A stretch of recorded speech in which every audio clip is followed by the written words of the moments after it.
rakyat Jawa Tengah pada pemilihan kepala daerah yang akan datang di Jawa Tengah.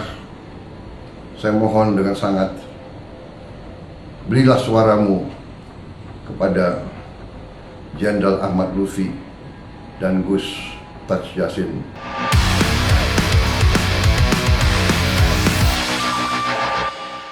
Wow, seru banget melihat pilkada di tahun ini.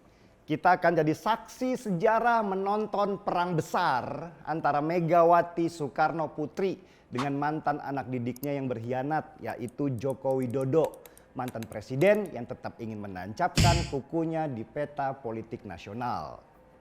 Selain itu, di pilkada tahun 2024 inilah PDI Perjuangan benar-benar berjuang sendirian karena di beberapa provinsi dan kabupaten, partai-partai lain sudah membentuk koalisi yang dinamakan Kim Plus.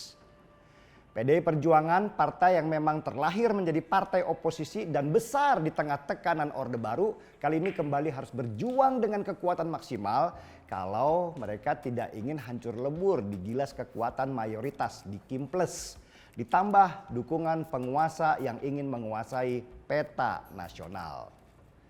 Kita sendiri melihat bahwa Kim Plus menguasai hampir seluruh wilayah dalam pilkada tahun ini. Dan PDI Perjuangan benar-benar berjuang hanya untuk merebut 5 provinsi besar di mana mereka menghadapi kekuatan yang sangat besar. Provinsi-provinsi itu adalah Sumatera Utara, Jawa Timur, Jawa Tengah, Bali, dan Jakarta.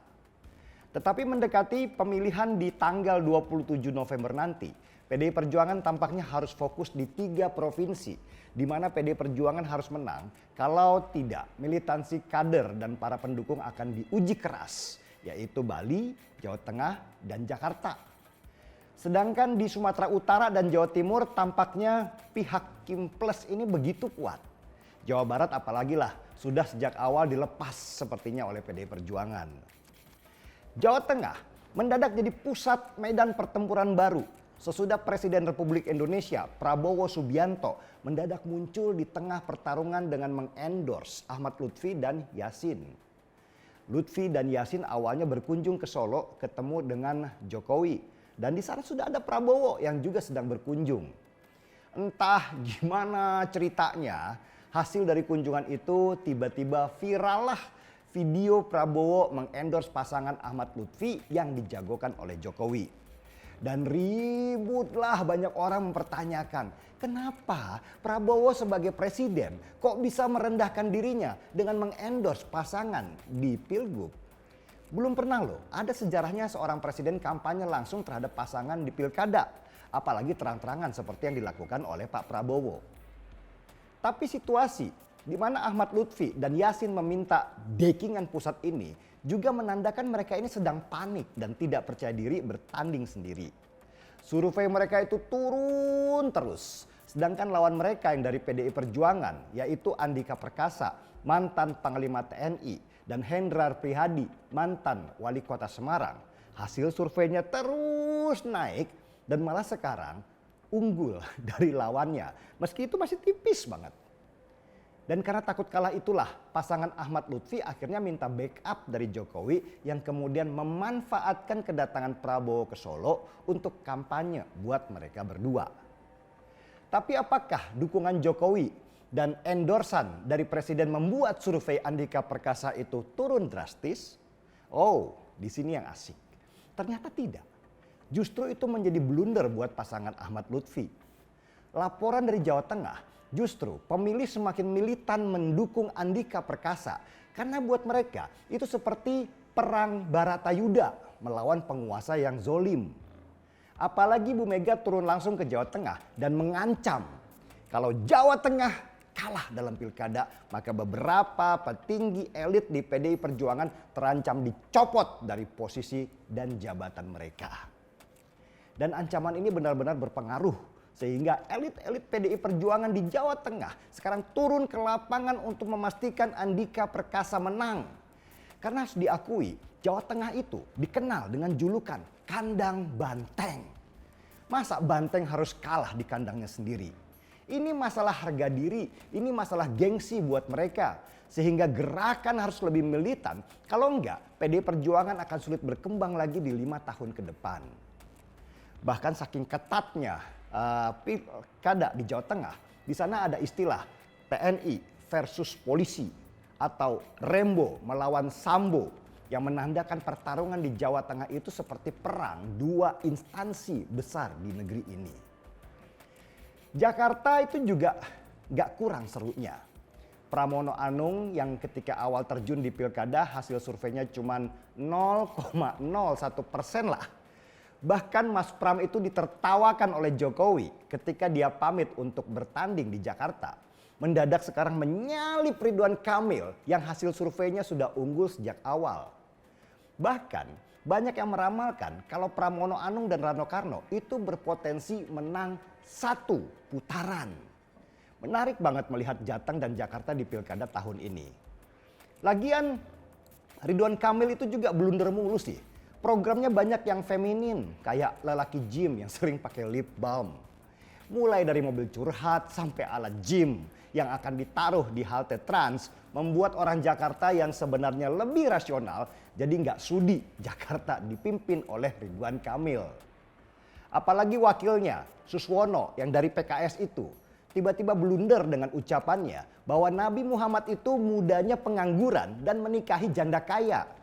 Meski bolak-balik diralat, tapi efeknya sudah menekan sehingga hasil survei Ridwan Kamil ikutan terjun bebas.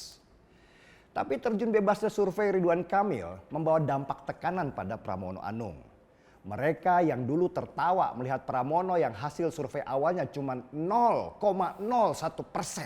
Mendadak keringat dingin dan akhirnya harus mengeluarkan senjata pamungkas mereka, yaitu memainkan sistem pemerintahan. Mendadak pejabat sementara DKI Jakarta merombak posisi banyak lurah dan camat di Jakarta. Ada apa ini?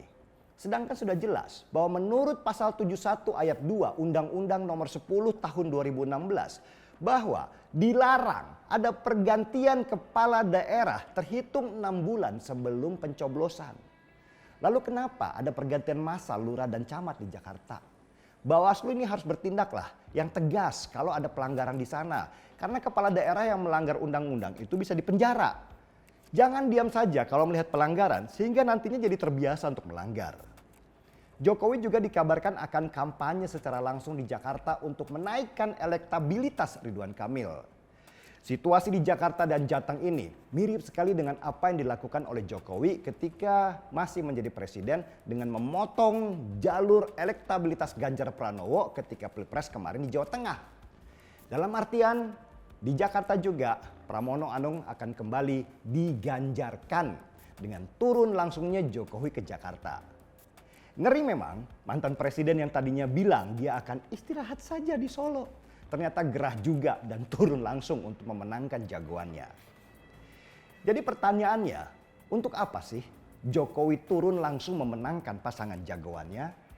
Ya tentulah untuk Pilpres 2029 nanti, di mana Jokowi berniat untuk menjadikan Gibran sebagai calon presiden nanti di 2029. Supaya pencalonan Gibran nanti di 2029 itu menjadi mulus, maka Jokowi harus menguasai daerah-daerah besar seperti Jakarta. Apalagi kita tahu kalau Jakarta adalah panggung politik terbesar. Kalau Ridwan Kamil nanti jadi gubernur, maka Gibran akan diberi panggung oleh Ridwan Kamil supaya terus disorot oleh media dan menaikkan popularitasnya. Dan Pak Prabowo harus melihat ini sebagai sebuah ancaman kalau dia berniat maju lagi di tahun 2029 sebagai calon presiden. Dengan menangnya Ridwan Kamil yang diusung oleh Jokowi, maka Prabowo akan dapat musuh besar di pencapresan 5 tahun lagi. Dan itu baru Gibran, belum lagi nanti kalau Ridwan Kamil yang menang di Jakarta, maka bisa jadi Ridwan Kamil juga akan menjadi calon presiden dengan dukungan kuat dari PKS. Sedangkan untuk Pramono Anung lebih minimal lah ancamannya buat Prabowo. Karena Pramono Anung itu lebih suka konsentrasi di Jakarta untuk mengasah kemampuan birokrasinya. Menarik bukan pilkada tahun ini? Ayo kita pantau dengan ketat semuanya. Mulai dari ancaman bansos, serangan fajar, sampai kecurangan di TPS, dan penghitungan suara lewat sirekap. Pilih yang terbaik, bukan model dekingan pusat saja. Kalau calon yang terbaik menang, maka kita bisa berharap Indonesia akan jauh lebih baik ke depan. Setuju? Kita seruput dulu kopinya, kawan.